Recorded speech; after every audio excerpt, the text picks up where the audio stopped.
তা আন্দোলনকারীদের কোর্টে আসতে সমস্যা কোথায়? মাননীয় প্রধান বিচারপতি তো তাদেরকে আহ্বান জানিয়েছেন আইনজীবীর মাধ্যমে তারা যেন আদালতে তাদের বক্তব্য উপস্থাপন করে এবং উনি একটা যৌক্তিক সমাধান দিবে। কোঠা প্রথা বাতিল বিষয়টি আদালতের বিচারাধীন এবং হাইকোর্ট ডিভিশন যে রায় দিয়েছে সে রায়ের কপি আপনাদের হস্তগত হয়েছে। হাইকোর্ট ডিভিশনের রায় বলা দেওয়া হয়েছে কোঠা প্রথা থাকবে, সকল ধরনের কোটা সহ অন্য যে কোঠাগুলি রয়েছে, জেলা কোটা, নারী কোটা, প্রতিবন্ধী কোটা সবগুলি থাকবে। তবে কত পার্সেন্টেজে থাকবে সেটা সরকার নির্ধারণ করবে, নির্বাহী বিভাগ নির্ধারণ। এবং সেই বিষয়টির বিরুদ্ধে অ্যাপিলেট ডিভিশনে আপিল হয়েছে, সিএমপি হয়েছে। সিএমপিতে এই রায়টি অকার্যকর আছে এবং এই রায়টি উভয় পক্ষকে স্থিতি অবস্থা বজায় রাখার জন্য, রায়টি ইনঅপারেটিভ এবং স্থিতি অবস্থা বজায় রাখা। বারবার তাদেরকে বোঝানো হয়েছে যারা আন্দোলন করছে, যেহেতু বিষয়টি আপিল বিভাগের বিচারাধীন, আমাদের মাননীয় প্রধানমন্ত্রী জননেত্রী শেখ হাসিনা সহ দলের যারা নেতৃবৃন্দ তারা বলেছেন যে আদালত থেকে যে সিদ্ধান্ত হয় উভয় পক্ষই যেন সেই সিদ্ধান্ত মেনে নেয়। কিন্তু তারা বিভিন্ন গোষ্ঠী কর্তৃক প্ররোচিত হয়ে 2018 সালের যে প্রজ্ঞাপন সেটি পুনর্বহাল হওয়া সত্ত্বেও তারা আন্দোলন চালিয়ে এখন তারা দাবি শিফট করছে 24 ঘন্টার মধ্যে তাদের পার্লামেন্টে আইন করে দিতে হবে। আমি জায়গায় বলেছি যে এটি একটি অবাস্তব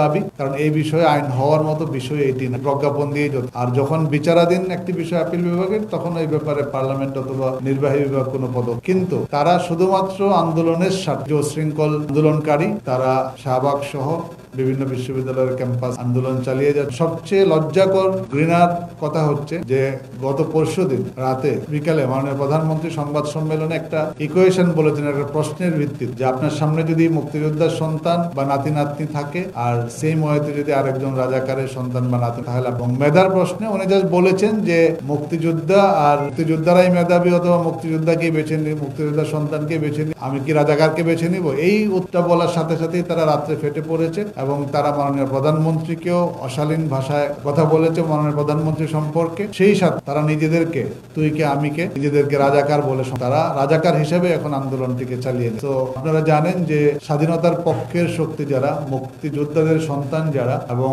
বাংলাদেশ ছাত্রলীগ, আওয়ামী লীগ, যুবলীগ সহ যারা মুক্তিযুদ্ধের স্বাধীনতার পক্ষের, এই শব্দটি শোনার পর সঙ্গত কারণেই তাদের একটি হৃদয় রক্তক্ষরণ হয়। শহীদদেরকে মুক্তিযোদ্ধাদেরকে এর মাধ্যমে অপমান করা হয়। ঢাকা বিশ্ববিদ্যালয়ের মতো একটি বিশ্ববিদ্যালয়ে যারা পড়ালেখা করে তারা যদি যে বিশ্ববিদ্যালয়ে স্বাধীনতা, ভাষা আন্দোলন সহ আমাদের প্রগতিশীল সকল সংগ্রামের অংশীদার, সেখানে পড়ালেখা করে যদি তারা নিজেদেরকে রাজাকার বলে দাবি করে আন্দোলন চালায়, তাহলে ধরে নিতে হবে তাদের পিছনে কোনো কাজ করে যাচ্ছে সরকারকে। আমরা বিশেষ করে নিজেদেরকে রাজাকার বলে স্বাধীনতা বিরোধী স্লোগান দেওয়ার বিষয়টিকে সুপ্রিম কোর্ট বার অ্যাসোসিয়েশনের নিন্দা জানাই, তীব্র নিন্দা জানাই এবং ধিক্কার জানাই। আমরা তাদেরকে আবার অনুরোধ করব যে এই ধরনের কর্মকাণ্ড থেকে বিরত থেকে ধার করে আদালতের সিদ্ধান্ত প্রতি এখন পর্যন্ত এগিয়ে নেওয়ার কোনো পরিকল্পনা নেই, কারণ জাজমেন্ট মাত্র পাবলিশ হয়েছে, সার্টিফাইড কপি লাগবে, তারপর সিপি ফাইল করতে হবে। আর 7 আগস্ট আন্দোলনকারীদের এই দাবিটা সম্পূর্ণই অযৌক্তিক, অসাংবিধানিক এবং বেআইনি। কারণ হচ্ছে যে আন্দোলনকারীরা আন্দোলন করবে তাদের একটা রাইট কজের জন্য,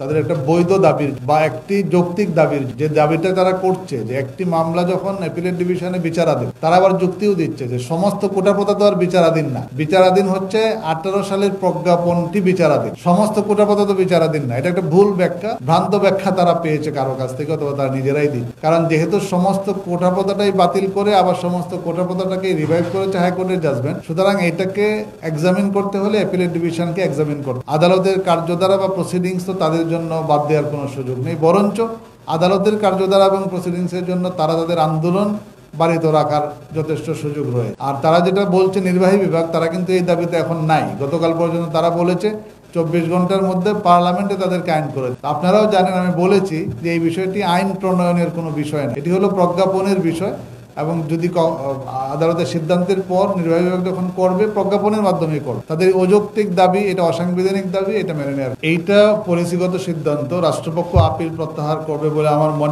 মনে হয় না এবং ঠিকও হবে না। কারণ হচ্ছে যে হাইকোর্ট ডিভিশন থেকে আমরা যে জাজমেন্টটি পেয়েছি ওখানে বলা হয়েছে সরকার নির্ধারণ করবে। শিক্ষার্থীদের সাথে যদি তাদের আন্দোলনের দেখেন তাহলে তারা কিন্তু শুধুমাত্র 5% কোটার কথা বলছে। এখন 5% ডিস্ট্রিবিউশন কিভাবে হবে সেটাও কিন্তু তারা বলেন। এখন এটা তারাও কিন্তু আন্দোলনকে ভিন্ন খাতে প্রবাহিত করবে। অ্যাপিলেট ডিভিশনের কিন্তু অনেকগুলি সুযোগ রয়েছে। অ্যাপিলেট ডিভিশন প্রয়োজনে এই মুহূর্তে কিছু কোটা রেখে সংস্কার করে দিতে পারে এবং পরবর্তীতে নির্বাহী বিভাগের হাতে দিয়ে দিতে পারে। এটা একটা পলিসি ম্যাটার হিসাবে আপিলের ডিভিশন যে কোনো রকম সিদ্ধান্ত কিন্তু দিতে পারে। তো যেহেতু বিষয়টি আপিল বিভাগের বিচারাধীন, আমি আর মেরিট সম্পর্কে কিছুই বলতে চাচ্ছি না, শুধুমাত্র এটুকু বলতে চাচ্ছি যে আন্দোলনকারীদের এমন কোনো তাড়া নেই যে 7ই আগস্টের আগেই তাদের সিদ্ধান্ত দরকার। তাদেরকে বলা হয়েছে ক্লাসে ফিরে যাওয়ার জন্য, তারাও বলছে তারা ক্লাসে ফিরে যাবে, কিন্তু তারা আদালতের সিদ্ধান্তের জন্য অপেক্ষা করবে না। এটা কিন্তু একটি গণতান্ত্রিক রাষ্ট্রে একটি অগণতান্ত্রিক দাবি। কারণ আপনি যদি গণতান্ত্রিক রাষ্ট্রে বসবাস করেন তাহলে আপনাকে একটি গণতান্ত্রিক দাবি করতে হবে যেটি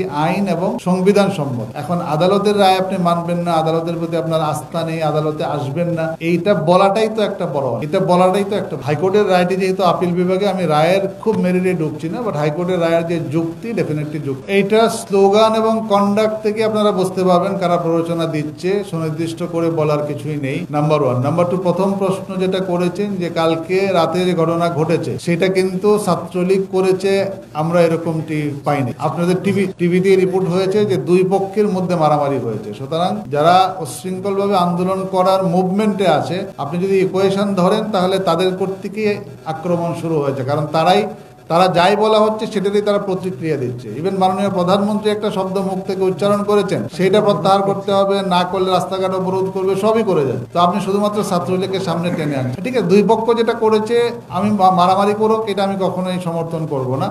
বাট যদি আন্দোলনকারীরা যদি আন্দোলনের মুভমেন্টে তারা অগ্রগামী হয়, তাহলে ডিফেন্স হিসাবে তো কাউকে না কাউকে তো মাঠে থাকে। দুইটা একসাথে যদি তারা গণতান্ত্রিক, নিয়মতান্ত্রিক, শান্তিপূর্ণ আন্দোলন করে, সেখানে তো কারোই কোনো জনদুর্ভোগ ছাড়া আন্দোলন করে আমাদেরও কোনো আপত্তি নেই। আদালত এই অর্থেই বলে, আদালত আন্দোলনকে যদি তারা সহিংস করে তাহলে অবশ্যই সেটার বিরুদ্ধে আইন শৃঙ্খলা বাহিনী রয়েছে, আদালত রয়েছে, তারা ব্যবস্থা গ্রহণ। শুনেন না, আওয়ামী লীগ সরকার এত দুর্বল না যে ছোট একটি আন্দোলনের কারণে আওয়ামী লীগ সরকার হটে যাবে। আওয়ামী লীগ সরকার যে জিনিসটা চায় সেটা হচ্ছে জনগণের দুর্ভোগ কমানো, শান্তি শৃঙ্খলা বজায় রাখা। আওয়ামী লীগ সরকার এইটা চায়। আওয়ামী লীগ সরকারকে হটানোর জন্য তো অনেক আন্দোলন করেছে, তারা তাদের মুরব্বীদেরকে নিয়ে পর্যন্ত আন্দোলন করেছে। বিষয়টি যখন আদালতের বিচারাধীন, বিষয়টি যেহেতু উচ্চ আদালতের বিচারাধীন, সেই আপনারা এখানে যারা কোর্ট ফিট করেন সবাই জানেন যে নির্বাহী বিভাগ আদালতে যদি কোনো রিট পেন্ডিং থাকে, একটা রুলও থাকে, তারপরেও কোনো সিদ্ধান্ত নেওয়ার আগে বলে যে রুলটা নন প্রসিকিউশন করে আসেন, তারপর সিদ্ধান্ত নিব নাকি। তো আন্দোলনকারীদের কোর্টে আসতে সমস্যা কোথায়? মাননীয় প্রধান বিচারপতি তো তাদেরকে আহ্বান জানিয়েছেন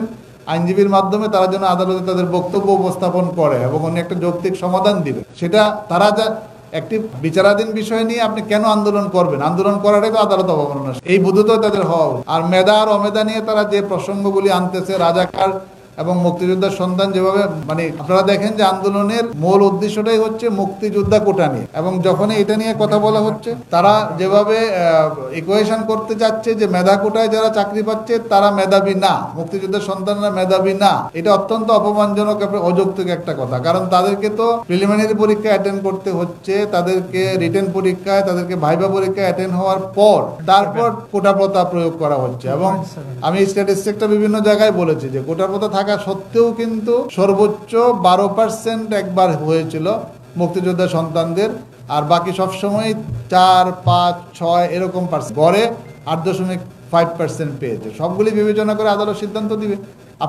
ওনাদের যারা আন্দোলন করছে তাদের কিন্তু এমন কোনোই তাড়াহুড়া নেই, যেহেতু বিষয়টি এখন 18 সালের মতো বহাল আছে, কোটা প্রথা এখন নাই, যত নিয়োগ হবে কোটা প্রথা ছাড়া হবে, তাহলে অসৎ উদ্দেশ্য ছাড়া আন্দোলন করার মোটিভটা কি এখন আমাকে